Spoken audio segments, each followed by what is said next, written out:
Alright guys, what's going on? It is Spherical here. Today we're back with some more March comes in like a lion, where I'm jumping right into it. So, let's start. 12月クリスマスが近くなった頃 No? Maybe not. Okay. 姉京子から再び電話が来た Oh, it was her. 忘れ Alright. 物あった I feel like she left that there for an excuse to talk to them again. Maybe not. I don't know. Maybe I'm giving her too much credit. なんであんたんちじゃダメなのよ Well, you see, I think that's something he wants to avoid. ああ嫌だ でもね I do too. I'm starting to really not like this. Man, just leave. 他人の家の父親をね Man, everything she says has so much intent. Like, you can tell she rehearsed that shit like 10 times before he showed up. 勝って帰ってきたパパと負けて帰ってきたパパ最後のクリスマスの思い出にぴったりなのはどっちかしら Shut up! ある時ふと思ったのだ通知表みたいだとその1年間の Yeah. このどんな風に愛されていたのか That is kind of a maybe not a good way to look at it, but a true way to look at it.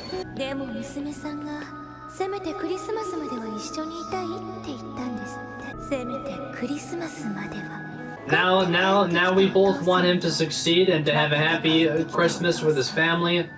最後のクリスマ But スの god damn it. Is this the match? Yeah, it looks 時間 like にな it. りました時間になりました Oh boy. This piano. God, this music is actually like fucking phenomenal. 負けました Has it come to an end? Oh man. 分かったよ要するに君は俺が途中で投げたって言いたいんだろ俺には分かんなかったんだか He ら doesn't look like he's doing too well, man. I mean, we know he's not doing too well, but 独り言のようにつぶや it き続 shows. けるやつ一呼吸遅れて Realization. 安井さんも気づいた That's always a shitty moment. 頼むから手放さないでくれよ Damn. Oh, he left his. Well, time to catch back up to him. And then the heartfelt moment's gonna happen at some point. Wait, no! いた He can't already be gone. どこへ行くんだ Okay, そっ bye. ちは駅じゃないのに俺んじゃない知らん Oh, he left it on purpose. Damn it. 安井さん分かったようるさいな最後のクリスマスだったのにな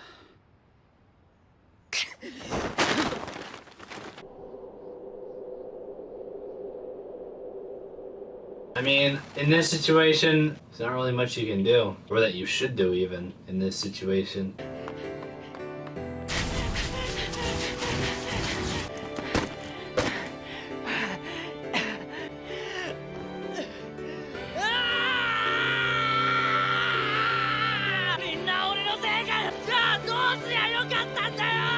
Ah, man, there's nothing he could have done, and there's nothing he should do at this point.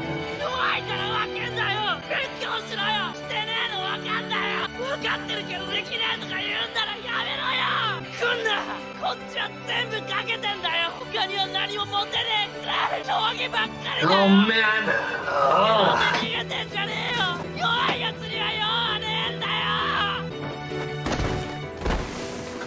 I mean, he's right. Everything he just said is right. I don't know. I mean, maybe it's a good thing that he let it all out. I don't really know. Everything that he said is very true. 戦いが始まればどうしても生きる道へと手が伸びてしまう誰を不幸にしてもどんな世界が待っていても At the ending? Okay, so that was episode 10 of March Comes In Like a Lion. This was basically the same scenario as last episode, but it hit, well, Kyoko's attack hit effectively this time, a lot more effectively. So yeah, the episode started off with Kyoko again, talking to Rei. I might be giving her too much credit on this one, but I am pretty convinced that she left her watch there on purpose as an excuse to talk to him again.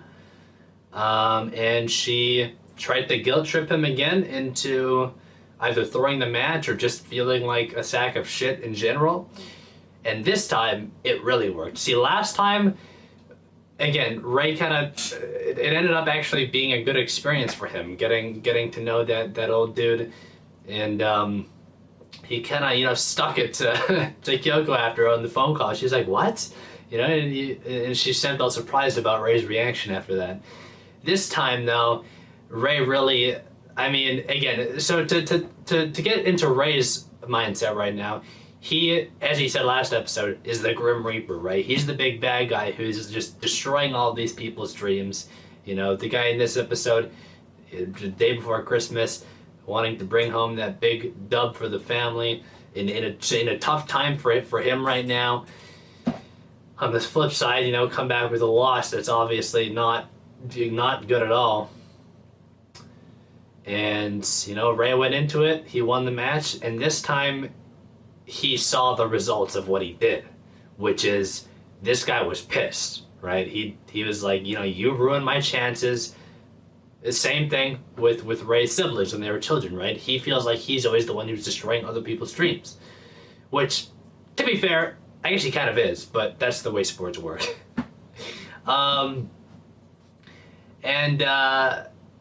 You know, this, again, Kyoko is just, I don't know, man. I don't know. I mean, it's very clear that she's very manipulative, and to this point, I would almost consider this to be a form of mental abuse. Actually, absolutely, I would. But I don't know what Rei can do to get out of it. Like, he clearly feels like he's done her wrong in the past, and, you know, he feels like he's the bad guy here. But what I did like to see at the end was, and again, it's hard to say whether or not this will help him or not in the future, but I kind of like to see him open up at the end there, you know, kind of just screaming out, you know, why, you know, this is your fault that you lost, you know, you weren't practicing as you should have, you know, you're making excuses, don't blame me for your loss, why is it my fault? And it's true, everything that he said in that moment was very true. You know, why does everything have to be my fault when in reality it's not? I guess that's the one false thing that of course is stuck on his mind, is that everything's his fault, which is not the case at all. But, you know, I do think it's a good thing that he kind of had that moment, because again, it did show that he is at least somewhat aware that, especially in this case, this guy that lost, it's not Rei's fault that he lost. He didn't practice as he should have. He wasn't as good as he could have been, and that's why he lost, right? He gave up midway in the match, right? Like, there's so many things that led up to him losing that he could have controlled better. So Rei is aware of that, but it's just this, he's got this kind of this blockade, this wall in front of, it's my fault, and it has to be my fault. So, I don't know, man. The music in this episode was actually phenomenal. The two moments. The first was the match where it was all silent, just the music, and then also in his kind of outburst, like the music in this episode was so fucking good. This was the best episode of the show, I think, and this was I think for me the first episode of the series so far that's been like really good. Like, the series has been really good up until this point. Of course, I think it portrays human emotions very well, and it's very like relatable to anybody. Even if you don't suffer with actual depression, like I don't, you can still relate to the way he's feeling, right? You can still understand what he's feeling and kind of know what's going on, right? And so, again, the show has been really good in that aspect, but it hasn't been a show that's like hooked me as like, holy shit, this is amazing. This episode was amazing. So, yeah. So at this point, again, it's Christmas now, which is kind of cool. I mean, oh man, I don't know. This show really is a roller coaster. I think that's the perfect way to portray that. Like, that's how humans feel, right? Seeing everything through Rei's point of view, the ups and downs, mostly the downs in a lot of portions. You know, it's life, man. But I don't know. I don't know what's gonna bring Rei out of like, I don't know. He's in a rough spot with Kyoko specifically. Now again, I do want to say this. Although Kyoko is kind of a bitch and she's manipulating Rei and she's just not a good person, I don't think right now in general, I still will say that I do believe that there's, you know, everybody has their own struggles, right? That's just the way life is. I don't think she's obviously not just being a dick for no reason. I mean, we already know that she feels like he took away her dream, which is definitely fair because he kind of did. He was better than her, and then it sucks to suck. Sometimes you got to take the L, but but I don't know. I still do feel like there's probably also more going on in her life right now that doesn't even have anything to do with Ray. Again, we've heard multiple times about her boyfriend. I really would be surprised if she's not being abused by her boyfriend to some extent. She said multiple times, you know, her boyfriend is not, you know, a friendly guy. He you know, clearly is an aggressive person. She said this episode, you know, he gets angry when I don't wear the watch. Like, I gotta think that there's something happening there.